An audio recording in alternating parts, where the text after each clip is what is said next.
आपली देवघरं प्रदूषणाची दुकानं झालीत का हो? कारण श्रद्धा म्हणून आपण वापरत असणारी अगरबत्ती, हळद, कुंकू, कापूर, धूप यासारखी उत्पादने बनवताना लागणाऱ्या केमिकलची नावं जर आपण वाचली तर आपले बिचारे देव सुद्धा पळून जाते। साधी अगरबत्ती बनवताना मध्यभागी वापरला जाणारा बांबू ती सतत जळत राहावी म्हणून केमिकल युक्त वापरली जाणारी वूड पावडर, मोठ्या प्रमाणात वापरला जाणारा कोळसा, कृत्रिम रंग, कृत्रिम सुगंध, ते सिंथेटिक बाइंडर म्हणजे अगदी त्यामध्ये सोडियम नायट्रेट, पोटॅशियम नायट्रेट, ते अगदी शिस्यासारखे हेवी मेटल्स, ही उत्पादने जेव्हा आपण घरी जाळतो तेव्हा कार्बन मोनॉक्साईड सारखे विषारी वायू आपल्या घरात पसरतात।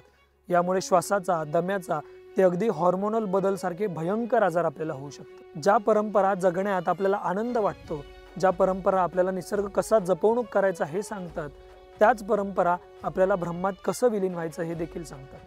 परंतु ज्या पद्धतीची उत्पादने आपण वापरतोय त्या पद्धतीमुळे आपण आपल्या सणांचा आणि देवांचा सुद्धा बाजार केलेला आहे आणि ह्याच बाजारामुळे आणि स्वस्त मिळतात म्हणून अशी उत्पादने आपण वापरतो। मग या परंपरा बंद करायच्या का?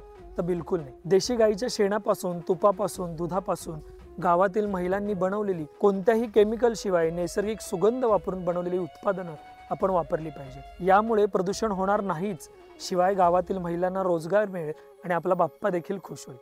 म्हणून आम्ही PIP ॲग्रो अभंग या बचत गटाने बनवलेली अगरबत्ती, धूप, कापूर अशी उत्पादने आपल्यापर्यंत पोहोचवत आहोत।